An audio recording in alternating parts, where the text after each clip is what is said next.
오늘도 이 자리에 임재하셔서 우리에게 은혜 주시는 좋으신 하나님께 감사와 영광을 올려드립니다.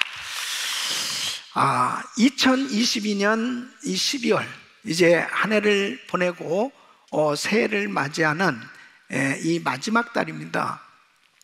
특별히 이 12월 한 달 동안 우리의 신앙을 다시 한번 말씀으로 잘 점검하고 우리의 신앙이 정말 하나님께 기쁨이 되어질 수 있는, 하나님이 기뻐하시는 그릇이 준비돼서 새해를 맞이해야 됩니다. 오늘 이 본문 말씀은 이제 이 요한계시록의 마지막 결론 부분인데, 이 요한계시록 전체를 요약해서 정말 내리는 이 결론을 통해서 요한계시록에서 하나님께서 말씀하시는 그 메시지를 우리가 깨달을 수가 있습니다.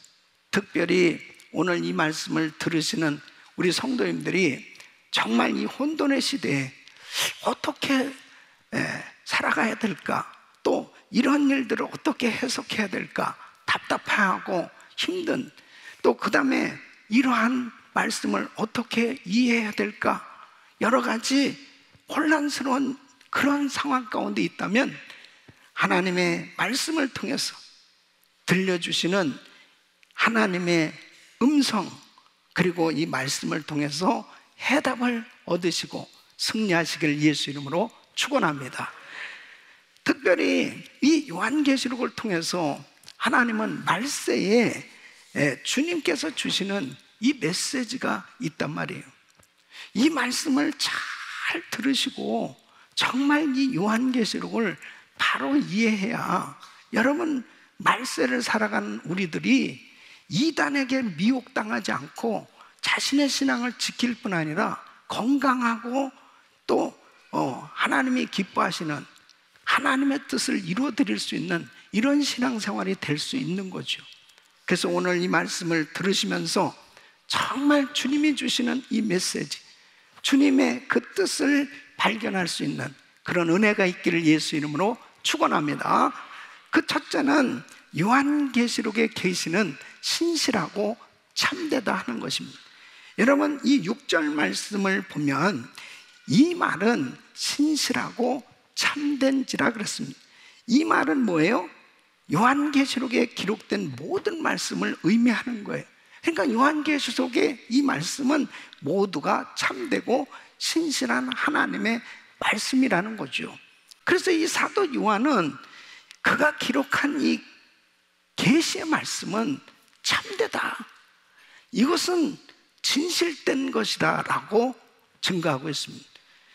요한계시록 22장 6절에 보면 그가 내게 말하기를 이 말은 신실하고 참된지라 주고 선지자들의 영의 하나님이 그의 종들에게 결코 속히 될 일을 보이시려고 그의 천사를 보내셨도다.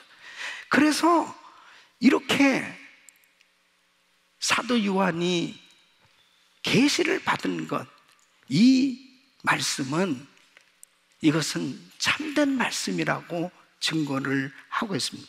그런데 중요한 것이 뭐냐면 그때 당시 이 사도 요한이 이 계시의 말씀을 받고 이제 말씀이 전해지는 이 당시의 상황은 로마 황제가 예수 믿는 사람들을 엄청나게 핍박을 했습니다. 그래서 예수 믿는다는 게 쉽지 않아요. 순교를 당할 수밖에 없습니다. 재산이 다 몰수당하고 도무지 정상적으로 예수를 믿으면서 신앙생활을 할 수 없는 그런 상황이 있을 때 사람들이 뿔뿔이 흩어져서 그래도 신앙을 지키려고 하던 사람들은 환난을 가운데서 이 요한계시록의 말씀을 읽으면서 이 말씀을 들으면서 얼마나 위로를 받겠습니까? 얼마나 소망을 갖겠습니까? 지금 이렇게 현실적으로는 힘들지만 반드시 우리 예수님 다시 오시고, 그리고 그 악한 모든 원수마귀와 이 악한 자들이 다 심판받게 될 것에 대해서 이 들려주시는 이 말씀, 그리고 믿음을 지킨 자에게 받을 이 상급에 대한, 그리고 예수님 다시 오실 그 소망을 갖게 해주는 이 말씀이 얼마나 큰 위로가 되겠냐 말이에요. 그런데 여러분 보세요. 아무리 이렇게 위로와 소망의 내용이 담겨져 있는 계시록이라도 만일 사도 요한이 자기 상상을 하면서 마치 문학 작품을 적은 것 같은, 만든 것 같은 그러한 식으로 이러한 계시록이 만들어졌다면 무슨 소용이 있겠습니까? 그것은 아무 의미 없는 거 아니겠어요? 그래서 중요한 것이 뭐냐? 이 계시의 기원이 어디로부터 있느냐?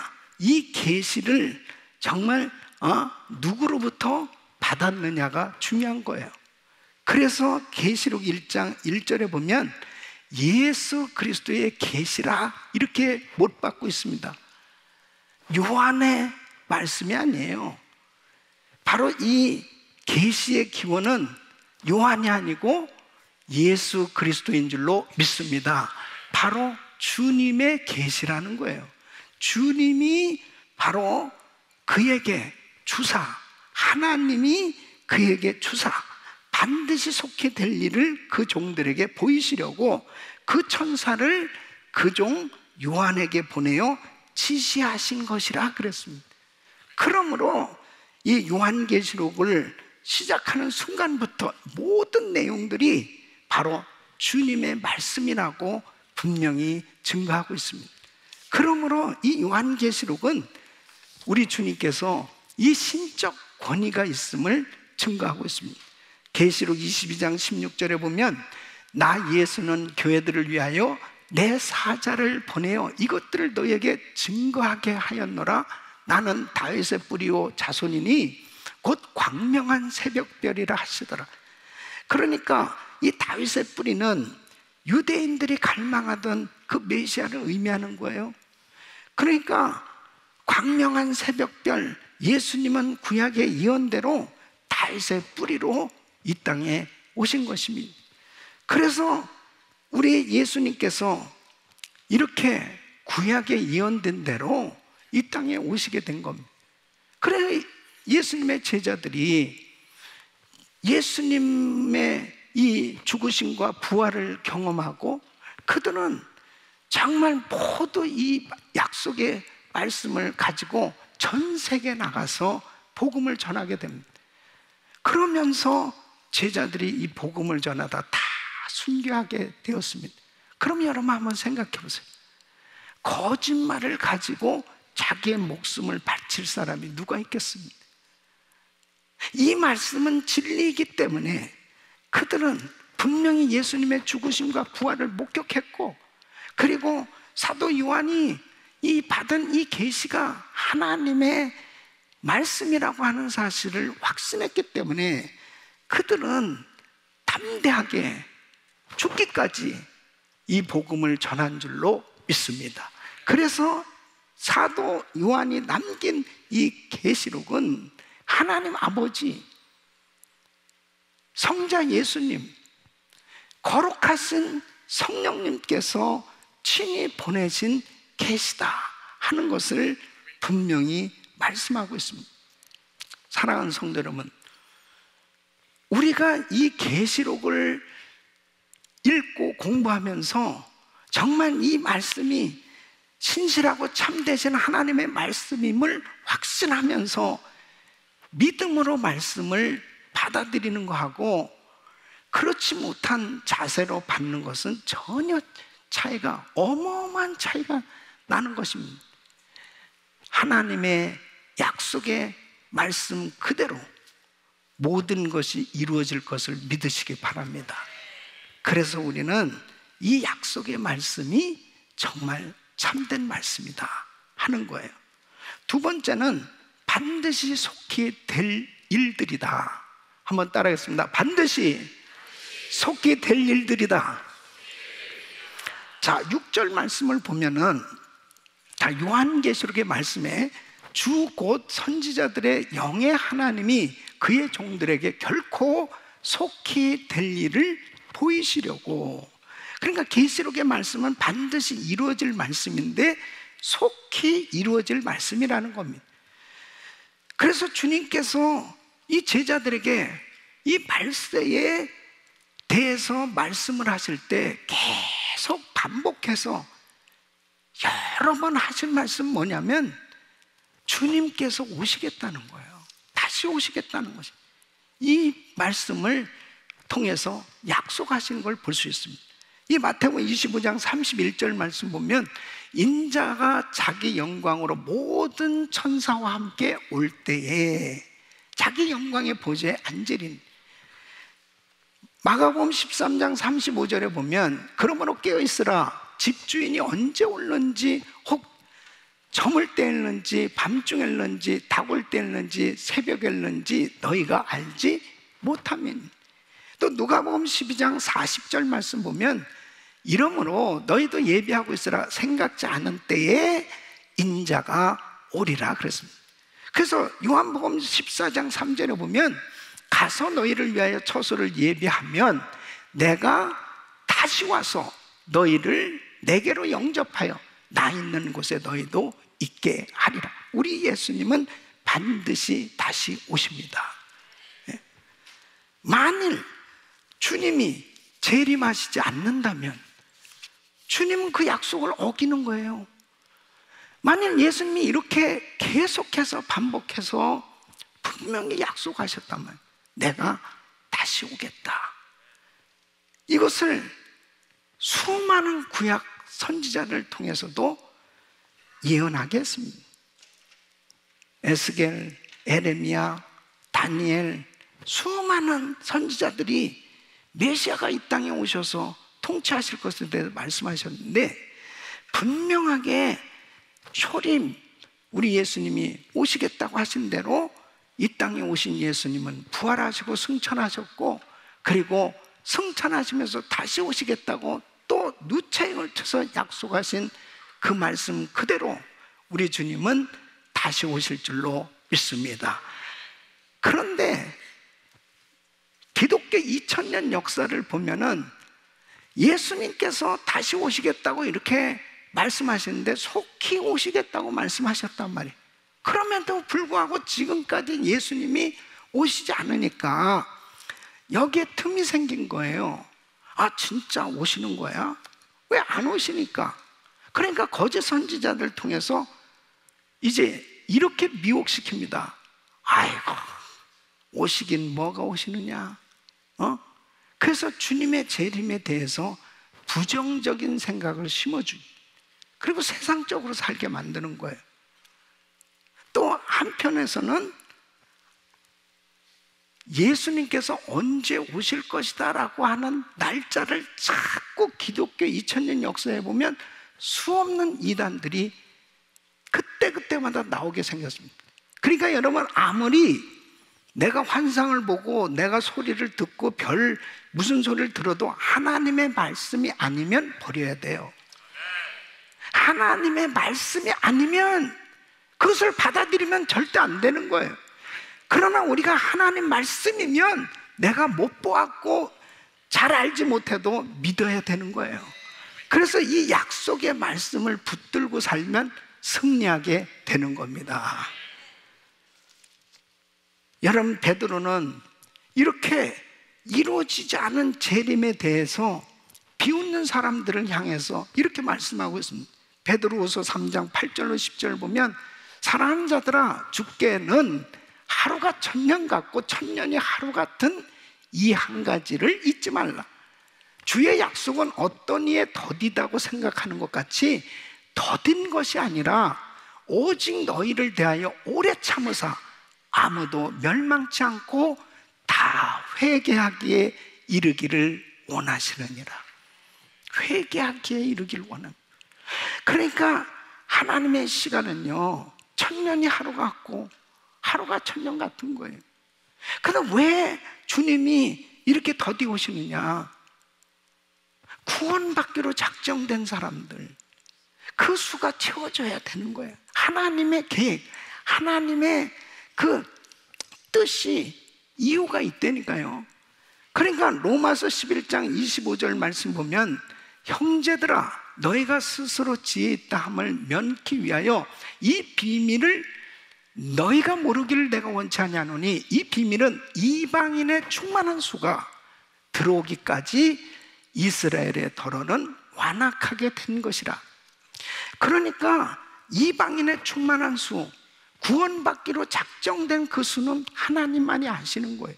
지금도 그 수가 채워져 가고 있는 줄로 믿습니다.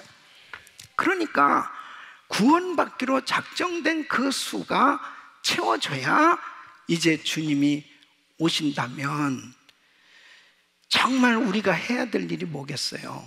부지런히 복음 전해야 될 줄로 믿습니다. 언제 주님이 나를 부르시더라도 내가 항상 주님 앞에 준비되어서 사는 삶이 될 수 있기를 예수 이름으로 축원합니다. 데살로니가전서 4장 16절로 18절 말씀 보면 주께서 호령과 천사장의 소리와 하나님의 나팔로 친히 하늘로 쫓아 강림하시리. 그리스도 안에서 죽은 자들이 먼저 일어나고 그 후에 우리 살아남은 자도 저희와 함께 구름 속으로 끌어올려 공중에서 주를 영접하게 하시니 그리하여 우리가 항상 주와 함께 있으리라. 그러므로 이 여러 말로 서로 위로하라. 7년 환난이 오기 전에 우리 예수님은 분명히 다시 오시게 될 줄로 믿습니다. 예수님이 재림하실 때 교회가 들림받게 되는 거예요. 예수 그리스도를 믿는 성도는 다 들림받게 되고 이 땅은 무서운 심판을 받게 되는 겁니다. 우리 사랑하는 성도 여러분, 이 약속이 있기 때문에 우리는 때로는 시험과 환난을 당하고 어려움을 당해도 위로받을 수 있는 거예요. 우리에게는 영원한 천국이 준비되었고, 그리고 분명히 우리 예수님 오실 때 예수 그리스도를 믿는 성도들은 심판받지 않냐고 들림받게 될 줄로 믿습니다. 그 약속을 믿습니까? 이 스케줄을 확실히 깨닫는 사람은 두려워서 사는 게 아니고 마지막 때에 다시 오실 주님을 사모하면서 살게 되는 거예요. 기쁨으로 우리가 신앙생활하게 되는 거예요. 우리는 마지막 때 살면서 뭐 환난을 당하고 시험을 당하고 어려움을 당해도 우리에게는 이미 이긴 싸움이라니까요. 우리는 이미 우리 예수님 다시 오신다니까. 그럴 때 우리 예수 믿는 사람들은 두려워 떠는 사람들이 아니고 기쁨으로 우리 주님을 만나게 된다니까요. 이 약속이 분명히 이루어질 줄 믿습니다. 세 번째는 이 말씀을 지키는 자가 복이 있다. 따라했습니다. 이 말씀을 지키는 자가 복이 있다. 자, 이 말씀을 지키는 자가 왜 복이 있는 거예요? 이 말씀을 지키는 자가 복이 있는 그 이유는 주님 오실 날이 가깝기 때문이라는 거예요. 그래서 요한계시록 22장 7절 말씀을 보면 보라 내가 속히 오리니 이 책의 예언의 말씀을 지키는 자가 복이 있으리라. 계시록 1장 3절에도 이렇게 말씀하십니다. 이 예언의 말씀을 읽는 자와 듣는 자들과 그 가운데 기록한 것을 지키는 자들이 복이 있나니 때가 가까움이라. 사랑하는 성도 여러분, 예수님이 속히 오시는 것은 바로 재림의 때가 가까운 거죠. 재림의 때가 가깝다는 것은 이제 준비하라는 긴박성을 말씀하고 있는 겁니다. 요한계시록 22장에는 3번씩이나 내가 속히 오리니, 내가 속히 오리니, 내가 속히 오리니. 그러므로 우리 예수 믿는 사람들은 준비하고 살아야 돼요. 예? 언제 우리 주님 오실지 몰라요. 또 뿐만 아니라 내가 언제 주님 앞에 갈지 몰라요. 우리 주님 앞에 내가 언젠가는 서게 될 텐데 나는 어떤 모습으로 설 것이냐, 나는 정말 어떤 모습으로 설 것이냐, 준비됐느냐 하는 거죠. 그래서 요한계시록 2장 3장은 소아시아 7개 교회에 대해서 하나님께서 교회 주시는 메시지를 기록하고 있습니다. 이 소아시아 7개 교회는 곧 우리들이 지금 섬기고 있는 교회 모습이에요. 나의 신앙의 모습입니다. 이것이 바로 오늘날 우리 교회의 현주소요, 그리고 나의 신앙의 현주소가 될 수 있어요. 이 7개 교회는 샘플입니다. 이 7개의 교회를 통해서 주님이 성령의 교회들에게 하실 말씀을 들을지어다, 이렇게 말씀하고 있습니다. 그러면 여러분은 오늘 이 말씀 7개 교회를 통해서 나는 지금 어떤 신앙을 가지고 있는지 한번 살펴보시고, 주님 속히 오신다고 말씀하시는데 정말 말씀을 잘 지키고 순종해서 승리하시길 예수 이름으로 축원합니다. 그 첫 번째 교회는 주님을 향한 첫사랑을 버린 에베소 교회를 향하여 말씀하고 계십니다. 여러분, 계시록 2장 4절에 보면 너를 책망할 것이 있나니 너의 처음 사랑을 버렸다, 이렇게 말씀합니다. 너 처음 사랑 버렸어. 그래서 처방을 이렇게 말씀하십니다. 2장 5절에 보면 그러므로 어디서 떨어진 것을 생각하고 회개하여 처음 행위를 가지라. 만일 그리하지 아니하고 회개치 아니하면 내가 네게 임하여 내 둯대를 그 자리에서 옮기리라 하겠습니다. 그러니까 여러분, 첫사랑을 잃어버린 교회, 첫사랑을 잃어버린 성도, 잃어버린 신앙을 가진 그러한 교회에 대해서 말씀을 하고 있습니다. 두 번째는 가진 핍박으로 가난과 고통 가운데 있는 서머나 교회를 향해서 말씀하십니다. 이 두 가지로 말씀하세요. 계시록 2장 10절에 내가 장차 받을 고난을 두려워 말라고 말씀을 하고 계세요.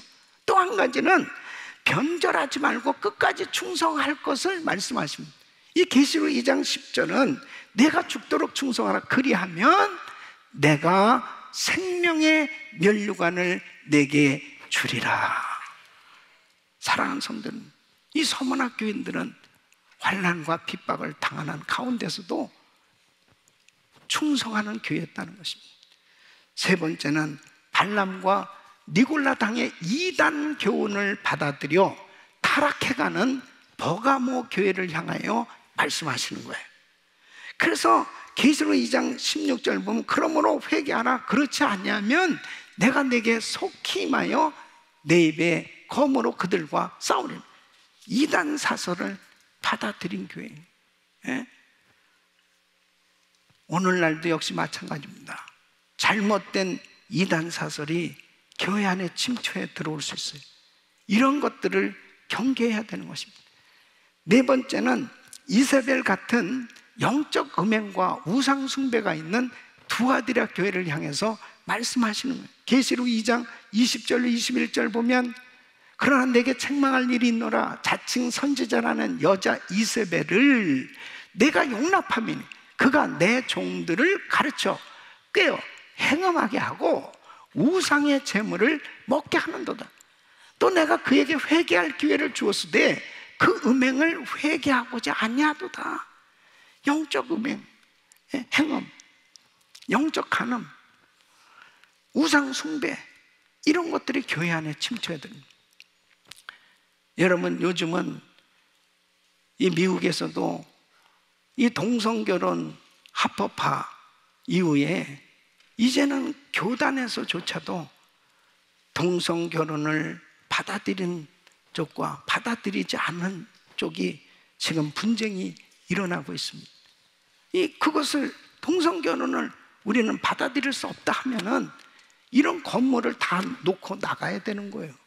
그러니까 마음은 그 교단에서 나오고 싶은데 이렇게 건물을 놓고 나가기가 참 힘들고 또 여러 가지 복잡하니까 그냥 어쩔 수 없이 우리는 그냥 그렇지 않는 것만 주님 아시면 됩니다 하고 그냥 남아있는, 그러나 마음은 몹시 불편한, 그러나 한쪽에서는 계속 압박하는 것입니다.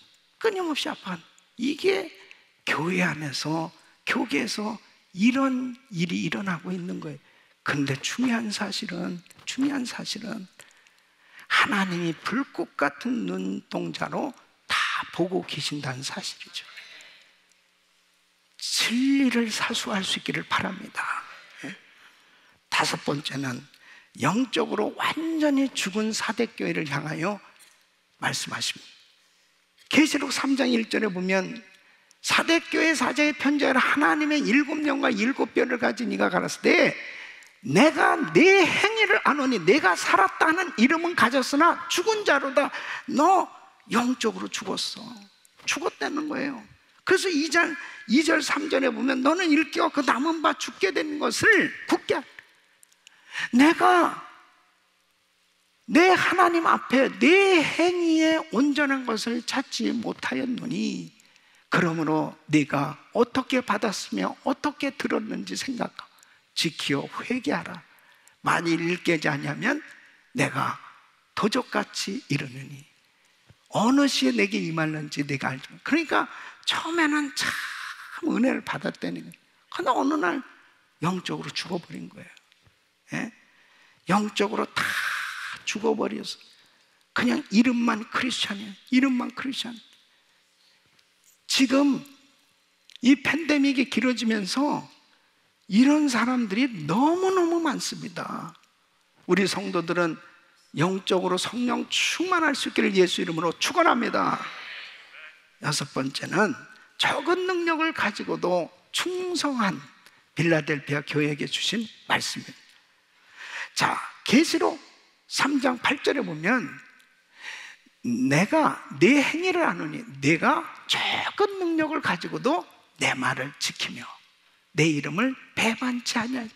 작은 능력 가지고도 그렇게 신앙생활을 열심히 잘했다고 칭찬하는 말씀입니다.